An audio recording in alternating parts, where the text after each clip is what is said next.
Bonjour à tous et bienvenue dans ce briefing matinal. Alors un peu particulier, je serai malheureusement absent ce mercredi, un rendez-vous voilà qui est tombé, donc qui n'était pas prévu, mais j'ai décidé de vous faire un petit briefing un peu matinal et enregistré afin de vous permettre de trouver des repères dans cette séance du mercredi.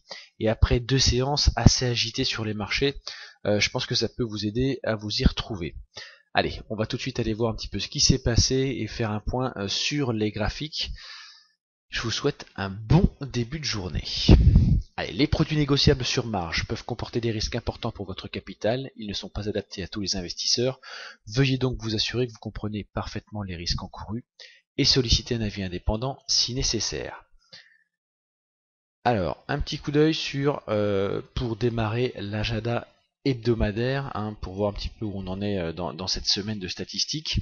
Alors, nous avons déjà eu deux news majeures, c'est l'IFO lundi qui est ressorti au-dessus des attentes, et hier la confiance du consommateur américain qui est venu un petit peu sauver la séance au cours de l'après-midi. Aujourd'hui, mercredi 28, nous aurons à 14h30 les commandes de biens de consommation durables, un discours de Janet Yellen et un discours de Mario Draghi, qui sera devant les députés allemands pour essayer de justifier sa politique monétaire. Je vous en ai déjà parlé ces derniers jours. Ce sera un rendez-vous très important pour la politique monétaire européenne, puisque Mario Draghi va être passé au grill. D'ailleurs, il a un entretien d'1 heure et demie à huis clos avec les députés aujourd'hui pour essayer de justifier sa politique monétaire qui inquiète de plus en plus l'Allemagne.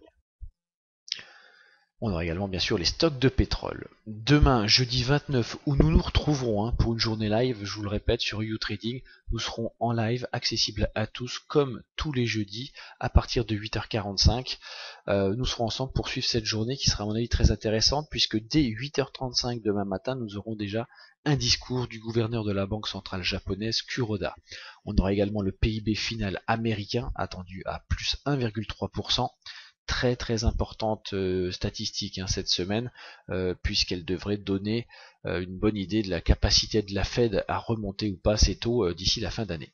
On aura un nouveau discours de Janet Yellen également en fin de journée à 22h et les déclarations hebdomadaires de chômage classiques chaque jeudi à 14h30. Dans la nuit de jeudi à vendredi, nous aurons l'indice PMI manufacturier de la Kexin pour la Chine.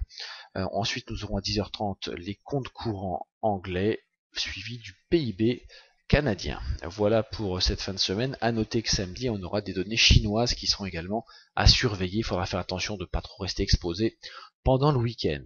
Voilà un petit peu sur les statistiques de première catégorie, de ce qu'on pouvait dire. Alors, on va faire un petit point sur ce qui s'est passé hier. Alors une séance toujours avec un flux vendeur assez important malgré la tentative de rebond matinal et le gap haussier. On a tout de suite été chercher les supports de la veille et casser ces supports. Journée sous grosse pression, en tout cas session européenne sous grosse pression. Puis en fin d'après-midi, on a eu l'annonce de la confiance du consommateur, 104.1, très très nettement au-dessus des attentes. Le précédent a été revu à la hausse également, ce qui a permis un fort rebond des indices dans l'après-midi, également soutenu par des nouvelles, disons, alors pas rassurantes sur la Deutsche Bank, qui est dans une situation très inquiétante, mais finalement les marchés ont arrêté de se faire peur et ont commencé peut-être de se dire que l'Allemagne ne pourrait pas laisser tomber la Deutsche Bank. Alors attention, c'est un travers qu'on connaît bien, too big to fail, on a vu ce que ça pouvait donner, donc on est sans doute à l'aube d'encore beaucoup d'agitation sur le secteur financier et bancaire en zone euro, puisqu'on sait qu'en Italie également, pas mal d'inquiétudes pèsent sur les banques. Donc à suivre, mais voilà, les marchés ont trouvé de quoi rebondir hier après deux séances vraiment très très difficiles. À noter l'indice Case-Shiller, le SP Composite, l'indice des prix immobiliers qui est ressorti à 5%, conforme aux attentes. On a également eu le flash PMI des services aux États-Unis à 51,9. Voilà ce que l'on pouvait dire. Du côté allemand, à noter quand même le recul des prix à l'importation, moins 0,2%.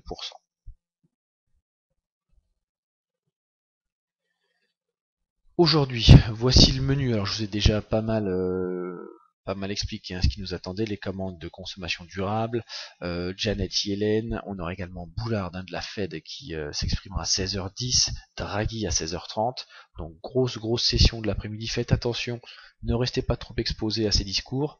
Ce matin ce sera nettement plus calme, on aura là le climat de la consommation, un indice voilà, sur la consommation par GfK en Allemagne, et ce sera à peu près tout. On aura le baromètre économique COF pour la Suisse, on aura Shafik, un membre du comité monétaire anglais qui s'exprimera à 10h05, mais les news principales seront surtout du côté américain cet après-midi pour préparer l'annonce également demain du PIB qui sera le point fort de la semaine. Un coup d'œil rapidement sur la situation des places actions dans le monde tout au long de cette séance hier. On voit que les indices européens ont clôturé légèrement en baisse, mais vous voyez sur le graphique ici, le graphique du FTSE, on s'est nettement repris en fin d'après-midi, moins 0,15 pour le FTSE, moins 0,31 pour le DAX, moins 0,21 pour le CAC 40. À l'heure où je vous parle, les futurs sont plutôt bien orientés, le DAX stable, disons, on rouvre vers 10 366, voilà, on est un petit peu sur les zones de clôture de la veille, les futurs qui se stabilisent, qui reculent un petit peu, qui avaient plus grimpé pendant la nuit, mais qui reculent un petit peu là, en pré-ouverture. Voilà, on verra ça tout à l'heure, ça peut encore bouger très vite, on a vu hier le flux vendeur revenir tout d'un coup après l'ouverture, donc soyez très prudents sur les ouvertures européennes cette semaine. Aux États-Unis, on a clôturé finalement en hausse, plus 0,74 pour le Dow, plus 0,64 pour le S&P, plus 0,92 pour le Nasdaq. Voilà, ça s'est plutôt très bien passé pour les États-Unis qui ont trouvé de quoi rebondir. En Asie, alors les places actions ne sont pas toutes fermées, il est actuellement 7h du matin, donc il reste encore quelques petites cotations à venir, mais le Nikkei était à moins 1,60 quand j'ai fait la capture d'écran, moins 1,60 pour le Nikkei sous pression. Le Nikkei, alors j'ai pas de news particulière, mais voilà, principalement dû au flux et à l'inquiétude sur le secteur bancaire. Je jette un petit coup d'œil, mais le yen qui est toujours très solide également, et ça n'aide pas pour l'instant le Nikkei à rebondir. Dollar yen qui est toujours aux alentours des 100,65, donc un yen toujours très fort qui pénalise fortement l'indice japonais. Shanghai moins 0,28, c'est assez stable. Allez, on va aller voir sans plus attendre maintenant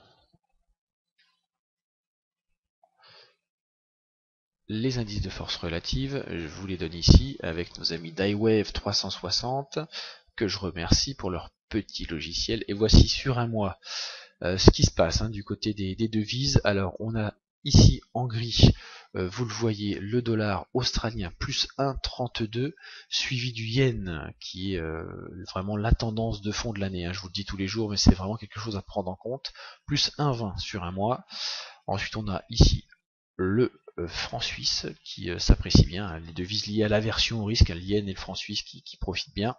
En jaune ensuite et en bleu, nous avons le dollar néo-zélandais et l'euro qui sont à peu près stables. En terrain négatif, le dollar américain et puis un peu plus bas en vert ici la livre sterling et enfin le dollar canadien pénalisé toujours par le pétrole qui reste relativement bas. Voilà un petit peu ce qu'on pouvait dire sur un mois à plus court terme depuis l'ouverture cette semaine. Je vais vous mettre ça. Voilà, depuis dimanche soir et l'ouverture des marchés du marché d'échange, la reprise de cotation, disons, on a le dollar australien et le dollar néo-zélandais qui sont en grande forme. Ce sont les devises liées aux commodities qui sont bien appréciées. On voit quand même qu'hier il y a eu un petit coup de moins bien. Le dollar australien, lui, s'est bien apprécié encore cette nuit et on a pu en profiter grâce à notre achat sur AED NZD. Ensuite le yen qui consolide un petit peu mais toujours assez solide. En vert ici la livre sterling assez stable. En dessous on a le dollar américain, l'euro, le franc suisse et le dollar canadien en léger repli. C'est relativement calme hein, sur le marché d'échange. Vraiment, c'est la tendance de la semaine, c'est vraiment les devises liées aux commodities, dollar australien et dollar néo-zélandais qui profitent avec des taux un peu plus élevés de leur côté hein, et donc qui progressent plus solidement puisque voilà, on voit que le resserrement monétaire américain va être très long à se mettre en place et que de l'autre, les inquiétudes hein, sur le secteur financier pèsent forcément sur la politique monétaire et on ne risque pas de passer sur des hausses de taux rapidement. Donc les devises avec des taux déjà un peu plus élevés, hein, comme le dollar australien et le dollar néo-zélandais, en profitent et profitent également un petit peu des rebonds du côté des matières premières. Voilà ce que l'on pouvait dire là-dessus. On va jeter un coup d'œil maintenant sur les graphiques, puisqu'on va voir les configurations hein, que nous avons à travailler aujourd'hui. Allez, on commence par le Dow Jones, et toujours hein, cette donnée importante, la moyenne mobile 100 jours qui tient le coup. Voilà, moyenne mobile 100 jours qui tient bien ici, et donc qui pour le moment évite à l'indice américain de tomber réellement dans un biais baissier là, à court et moyen terme. Ça tient toujours pour le moment. On est toujours également au-dessus du retracement à 23,6 hein, qui est situé à 17 850 points. Alors attention, ici c'est le cotation future, donc il y a environ 80-90 points à rajouter pour la cotation cash. Mais voilà, il faut vraiment se méfier. Pour le moment, on n'a pas basculé encore tout à fait dans un marché baissier. Alors quand on passe en 4 heures, c'est pas la même histoire. On voit que la moyenne mobile ici est passée au-dessus, hein, elle est en train de caper les cours, et ça nous donne une bonne zone à mon avis de vente vers 18 168 points. Voilà, on n'est pas très loin de cette zone-là, il faudra la surveiller. Donc je reste plutôt avec un biais vendeur hein, sur l'indice américain, 18 168, 18 180, première zone de vente, et un renfort vers 18 290, 250, 290, voilà, deux zones de vente. On reste vendeur un tant qu'on reste en dessous des 18 467, hein, ce point ici, qui sera une zone de retournement. On surveillera le retour ici dans la petite zone grise que je vous montre, 18 366, 18 465. Là, ça devient une zone neutre et une zone, comme je vous le disais, hein, de retournement potentiel dont il faudra se méfier. Tant qu'on reste en dessous, on reste avec un biais vendeur. Sur le DAX, même situation, prudence, la moyenne mobile 100 jours tient très bien, et encore même mieux que sur l'indice américain, puisqu'on est toujours dans une dynamique plutôt haussière, et on voit que la moyenne mobile tient bien les cours, bien mieux que sur le Dow Jones d'ailleurs. Donc on surveillera la tenue de cette moyenne mobile en clôture hebdomadaire, ce sera vraiment un signal important. On voit également qu'il manque de catalyseurs pour aller vraiment plus haut, hein, 10 800 points, pardon, c'est vraiment le seuil à dépasser pour retrouver une dynamique. On est sur tous les indices à peu près dans la même situation. Il n'y a plus de catalyseurs pour faire aller toucher des plus hauts et reprendre vraiment un biais haussier. Mais toutefois, les fragilités, les inquiétudes pour l'instant sont relativement maîtrisées et on tient bien les supports. Donc une zone vraiment neutre en ce moment, pas forcément simple à travailler. Hier on a eu un peu plus de volatilité, lundi aussi, mais dans l'ensemble l'amplitude des mouvements reste assez faible hein, depuis plusieurs semaines. Il faut se méfier, la volatilité semble revenir, mais pour l'instant on n'a pas de signal vraiment de cassure et de dynamique baissière enclenchée. Donc on surveillera cette zone en clôture hebdomadaire, hein, les 10 150, 10 170 points, 10 800 points bien sûr à la hausse, mais pour l'instant on en est loin. Parce qu'à court terme, on est quand même hein, avec un biais baissier assez net. Sur le DAX, j'attendrai les 10 515, 10 520 pour vendre hein, sur un rythme H4. Voilà, ce serait une zone de vente intéressante, hein, ce petit rebond, pour aller chercher justement la cassure du support ici à 10 250 points, 10 233 points exactement. Alors une stratégie qui est assez simple hein, à travailler quand on a comme ça une dynamique qui est en train de se mettre en place, c'est la cassure des plus bas de la veille. Donc hier, hein, nous avons fait un plus bas aux alentours des 10 240 points, si je ne m'abuse. Voilà, 10 253 points. Donc la cassure de ce point bas aujourd'hui serait un signal de vente. Donc voilà, ça c'est une stratégie assez simple à mettre en place. Mais en l'absence de cassure des plus bas, on attendra des rebonds dans des zones clés. Donc il y a 10 520 points pour ceux qui travaillent un petit peu avec des points d'entrée larges. À plus court terme, on a une première zone de résistance qui se situera aux alentours des 10 440, 10 450 points. Là aussi, je rappelle, je suis sur le DAX futur, il faut rajouter une dizaine de points pour ceux qui tradent le cash. Donc voilà, on reste toutefois vendeur pour l'instant. On va surveiller la tenue du support à 10 240, 10 230. Si cette zone devait tenir aujourd'hui, on verra si potentiellement on a du potentiel de rebond. Mais pour aujourd'hui, on reste vendeur sur les indices. Le CAC 40, je vous ai déjà montré ce graphique plusieurs fois. Avec cette zone vraiment de consolidation, on reste coincé dedans. Et là aussi, on a parfaitement sauvegardé la moyenne mobile 100 jours. On est même venu s'appuyer avec la mèche dessus avant le rebond, c'est très précis. Donc là aussi, pas de signal définitif où on a une tendance baissière qui s'enclencherait à moyen terme. En revanche, à court terme, la dynamique, elle est également dégradée, comme sur les autres indices. Toutefois, le CAC 40, encore une fois, est peut-être l'indice le moins baissier, enfin moins baissier par rapport au DAX, qui est plombé par la Deutsche Bank, effectivement. Donc, c'est peut-être sur le CAC 40 où les achats seront à faire le plus rapidement, si toutefois les supports tenaient. Pour aujourd'hui, en tout cas, on reste neutre sur le CAC 40 pour l'instant, avec des zones à travailler qui seront intéressantes. On a clôturé hier proche de zones intéressantes, il faudra voir l'ouverture ce matin. On a les 4410 et les 4450 qui sont depuis plusieurs semaines des zones à travailler. Je serai un petit peu plus réservé sur le CAC 40, je resterai plutôt à l'écart. Là aussi, privilégier la cassure des points bas de la veille, qui se situe à 4356 points. Voilà, ce sera l'unique signal de vente pour moi, 4356 points. Vente sur cassure sur le CAC, je me méfierai des ventes sur rebond pour l'instant sur l'indice parisien. Et j'irai plutôt sur le DAX qui a quand même un boulet en ce moment qui s'appelle la Deutsche Bank. Un coup d'œil sur l'euro-dollar et son fameux triangle qui est toujours en vigueur, pas de cassure pour le moment. Je privilégie toujours légèrement le biais haussier à court terme, on reste au-dessus des 1,1170, mais c'est très très très fragile pour l'instant, donc on attend la sortie de ce triangle sur l'eurodoll et pas de position à prendre particulière. Voilà ce que je pouvais dire ce matin sur les marchés. Alors un coup d'œil rapide également sur le Bund allemand qui est assez intéressant et qui rebondit plutôt très très bien. Je vous avais montré cette configuration hier lors du briefing. Voilà. Alors je vais vous le mettre en daily, ce sera plus simple. Voilà cette tendance haussière qui avait été cassée la semaine dernière et on est en train de rebondir. Alors moi je suis assez friand de ces overlaps ici. Il y a un overlap avec la zone horizontale des 166.50, 56, et puis un overlap également avec une oblique.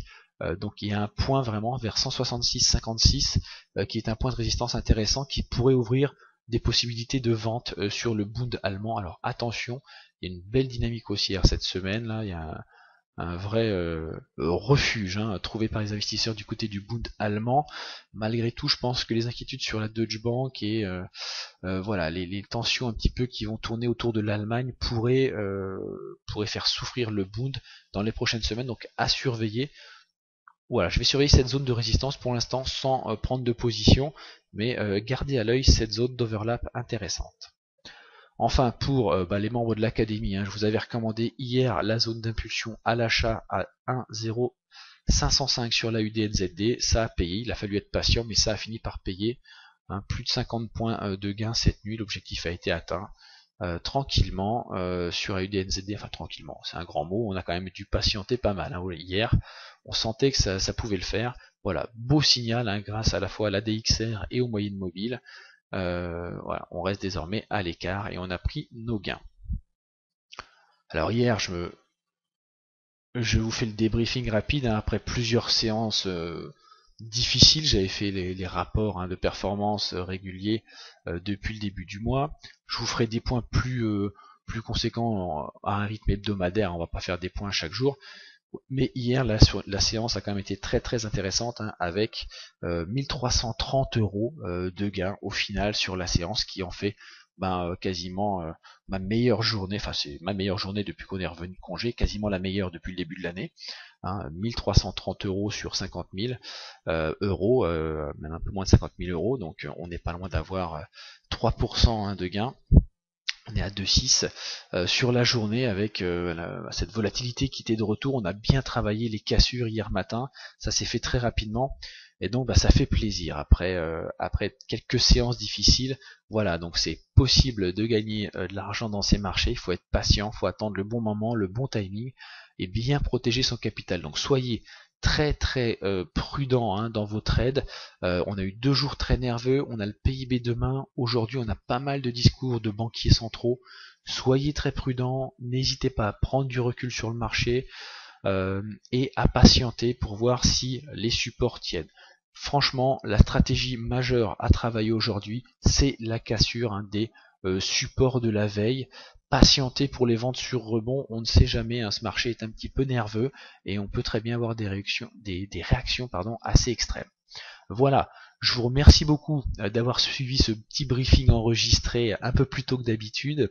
Je serai absent ce mercredi, mais on se retrouve dès demain, dès 8h45, dans la salle des marchés YouTrading pour une journée live en entier.